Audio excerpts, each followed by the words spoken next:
I kind of had this dream that I wanted to walk every street in Ashland. And so today we're going to be looking at painted utility boxes, which were developed by the Public Arts Commission originally in 2009. It's beautiful. I think this is my favorite one out of all we've seen so far. It is colorful.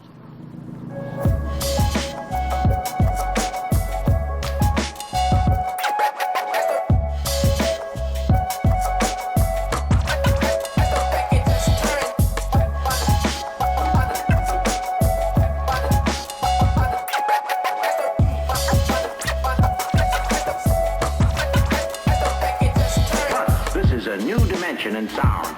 This is Love by as the record plays. Love by. Hi there, folks. I'm Keegan Van Hook, and welcome to Us As We Are. Today, we're in downtown Ashland with Peter Finkle of Walk Ashland to talk about public art. Hi there, Peter. Why don't you introduce yourselves for us? Good morning, Keegan. I am Peter Finkle. I moved to Ashland in 1991, so I'm almost an old-timer 30 years later. And I moved here with the dietary supplement company that I helped found back in 1980 and helped to build for 36 years. But when I left, I kind of had this dream that I wanted to walk every street in Ashland. So in April 2018, I started to do it. And as I started walking, I took photos and I thought, man, this would be fun to share this with people. So that's how walkashland.com, the website and blog, got started. Nice. And so today we're going to walk the streets of Ashland. Can you give us a bit of an overview as to what we might see today? Yes. Last year in 2020, I started to write articles about every work of public art in the town of Ashland. And so today we're going to be looking at painted utility boxes, which were developed by the Public Arts Commission originally in 2009. So why don't you tell me a bit about this first box here? Who painted this and what does it represent?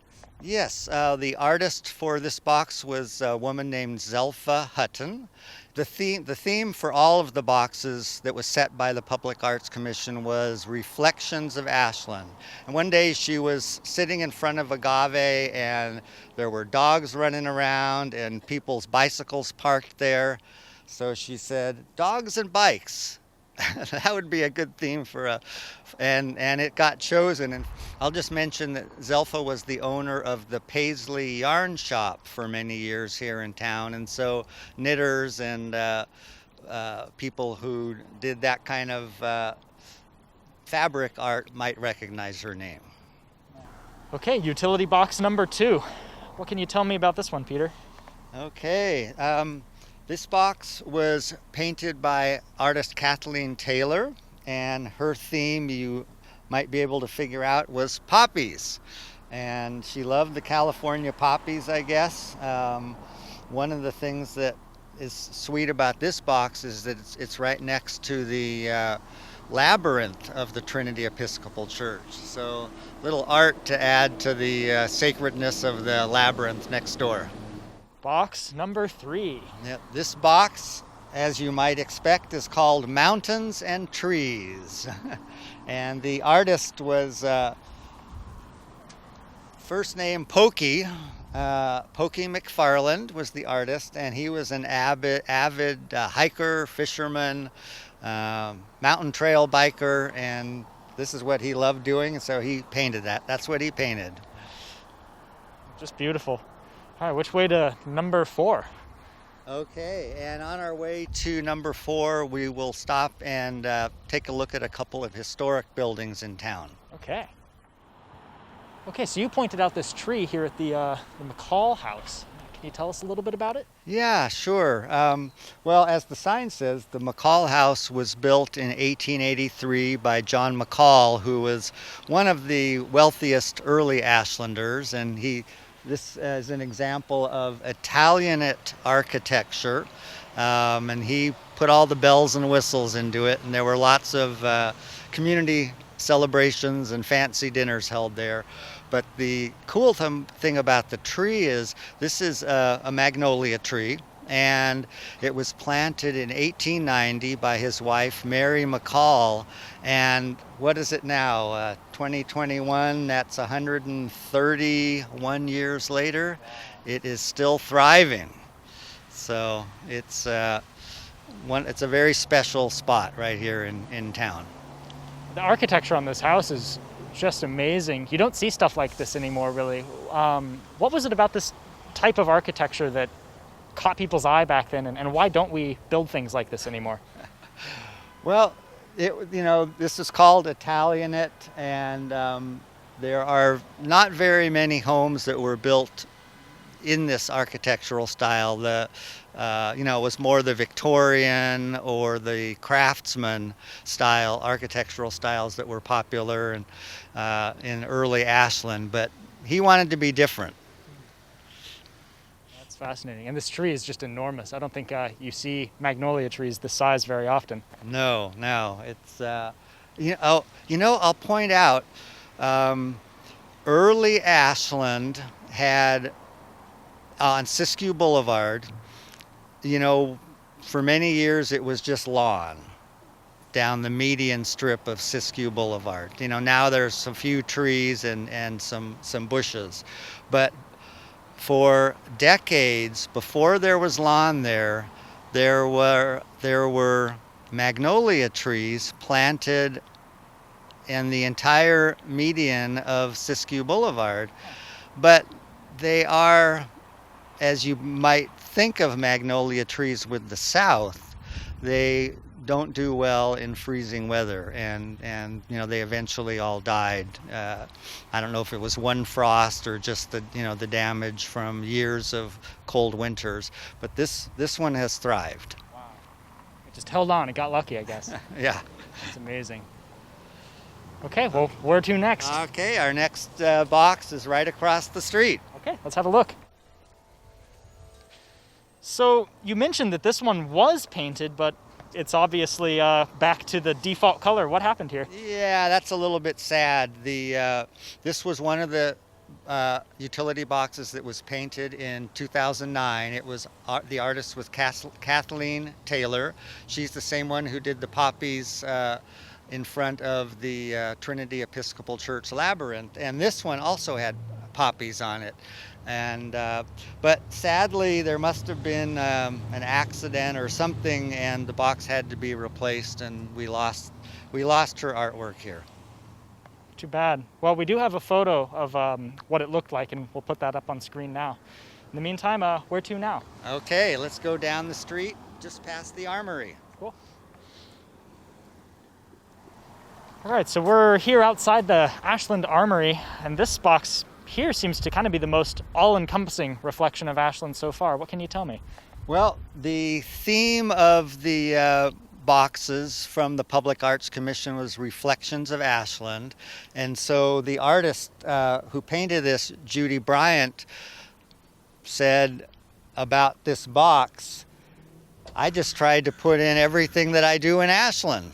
And I would like to challenge the viewers to see how many of the things that you do that are portrayed on this box. I know for myself, I've done just about everything except maybe do a painting in out in the wilderness, out in the woods. But all the rest of it, OSF, going to see the Ashland City Band in the summer at the Lithia Park Band Shell, going to events at SOU, just so many wonderful things to do here. Those are all very familiar activities to anybody who lives here in Ashland. Oh wow, this one's gorgeous. Here's our next painted utility box, and we are at the corner of Oak Street and A Street. Unlike the ones we have seen previously, which were all painted in 2009, this was painted in 2014, and the artist was Yelena Joy. It's beautiful. I think this is my favorite one out of all we've seen so far. It is colorful. Okay, so two right next to each other here. These are both pretty wonderful. Yes, these two were painted also in 2014, similar to the one we just looked at. The artist for these two boxes is Ann DiSalvo, and she painted another one that's on our walk today. We're actually going to be meeting her in person in a few minutes. Sounds great. Yeah, so geometric patterns, another whole different style. Nice. In 1912, this was built as the Ashland Fruit and Produce Association warehouse. As I mentioned earlier, Ashland was settled in the 1850s. It became both a mill town and an agricultural community. And with the coming of the railroad in the 1880s, suddenly markets throughout the United States became open to the agriculture crops that were grown here in Oregon. And what did really well, especially in Ashland area, were peaches, apples, and other fruit trees. In a sense, you could say that this building has seen the whole economic history of Ashland, from agriculture, peaches and other fruits being shipped out from here, to industrial, Oak Street Tank and Steel, making big tanks that were shipped all over, and now a software company, which is kind of the 21st century Ashland is off. Many usually small software businesses have relocated here, or people working for Amazon and other other companies from their homes right here in town. Wow, a lot of change. I just love that despite the new modern occupants of the building, you can still see that the original Ashland Fruit, what is it, Association? Fruit and produce, yeah. That original signage is still on the building. That's really cool. Yeah, that has been a commitment of Ashland, especially since the 1970s when the Historic Commission was created, to try to maintain a sense of the history of our town, even as everything changes. Here we are at another beautiful painted utility box. This also done in 2009. And the title of this box given by the artist is Clouds and Grapes. And the artist for this box is Adrienne Bailin. It's beautiful. You mentioned there's something historical going on across the street. Well, there is something historical that used to be across the street.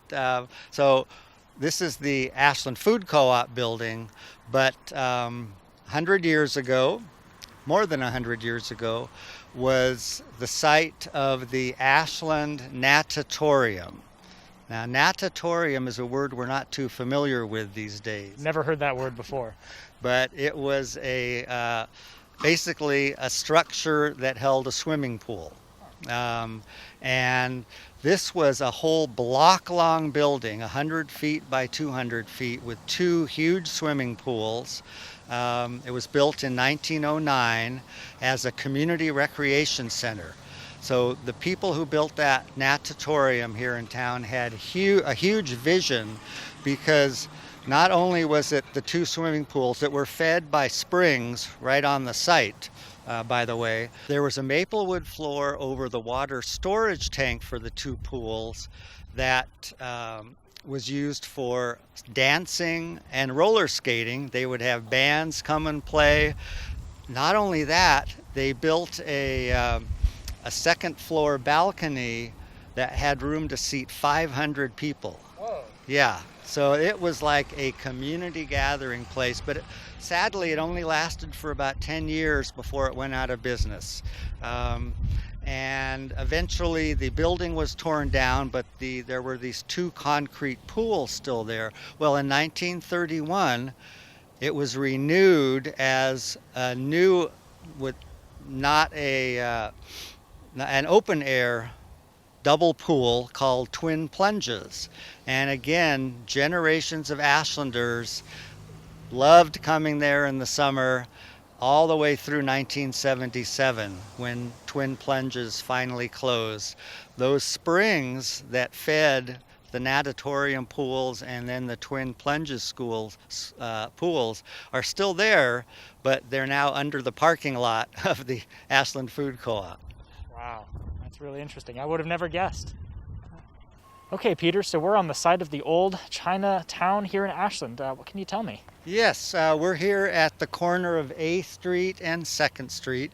And this, right behind us, was the home of a man who was called Wah Chung by the people of Ashland. He was actually the only Chinese citizen who was very active in the Ashland community affairs. So I'm going to refer to him as Mr. Wong and the Wong family.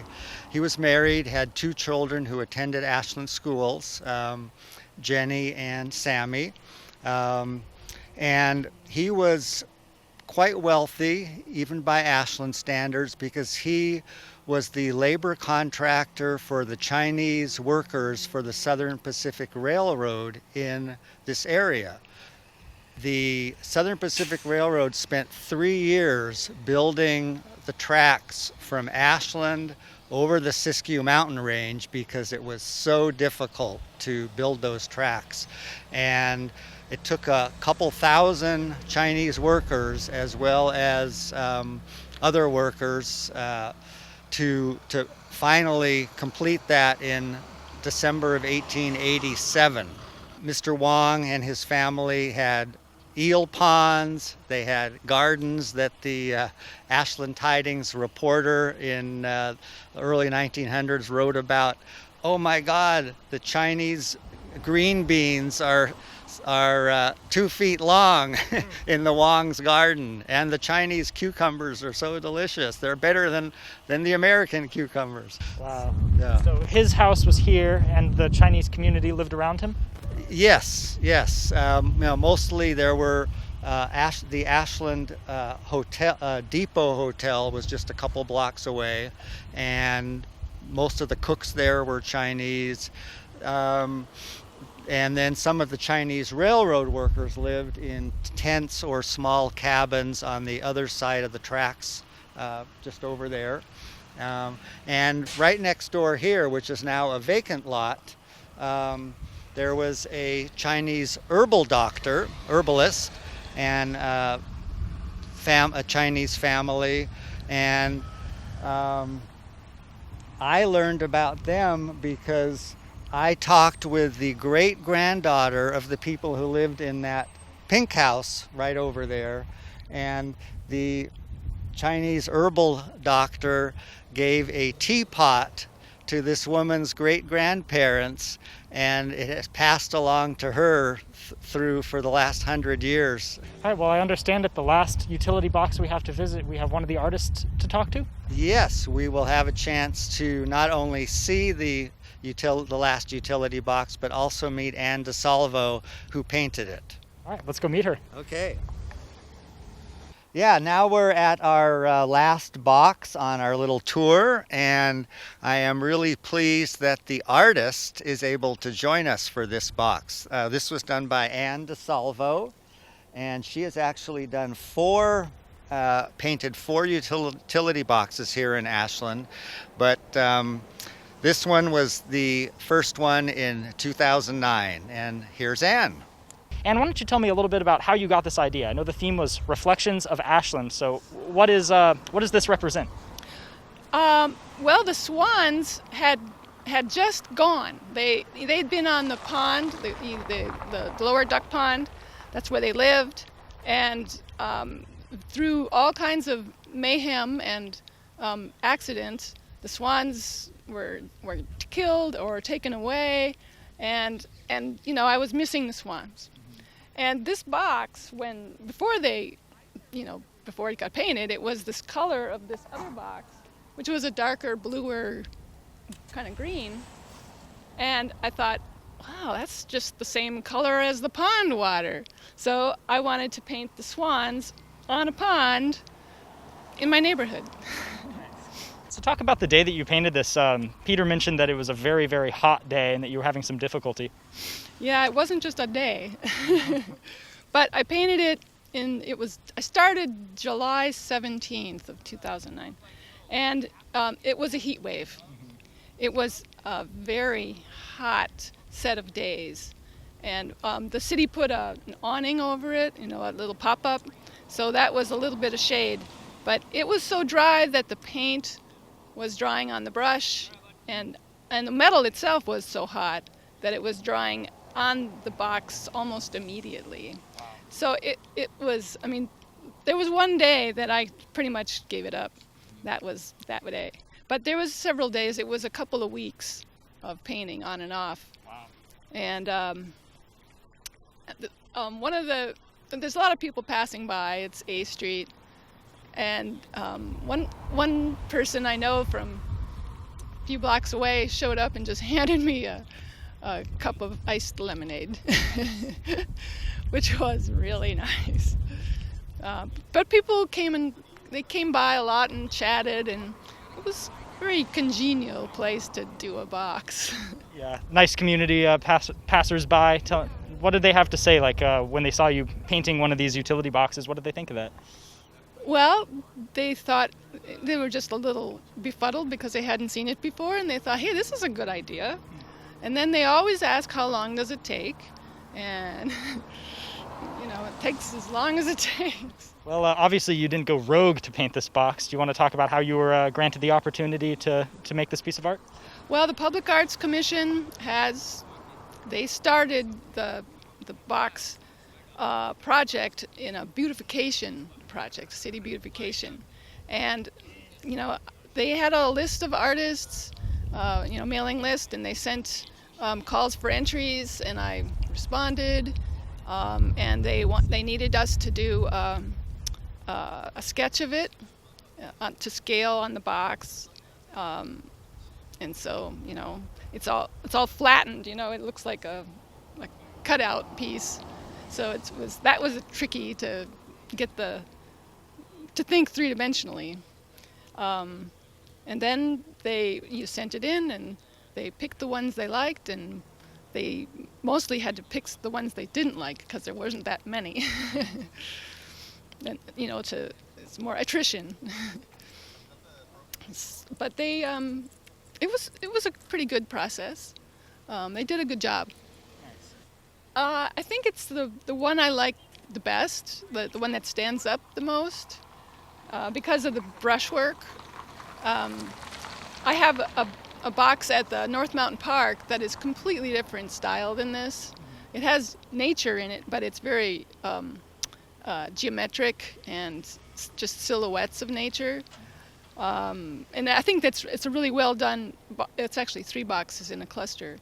But when I look back at this one, it's just kind of nostalgic, and I think I did a good job. I think you did a good job too. Well, Ann, I want to thank you so much for telling me about this today. Oh, thank you. I appreciate your interest in this big project. All right, so that concludes our walk, doesn't it? Yes, here we are at the end of our painted utility boxes walk with a little tad bit of historic Ashland mixed in. It was very interesting, Peter. I want to thank you so much for taking the time today to show us around and teach us a little bit about Ashland history. It's very interesting. Well, thank you. It's been a pleasure.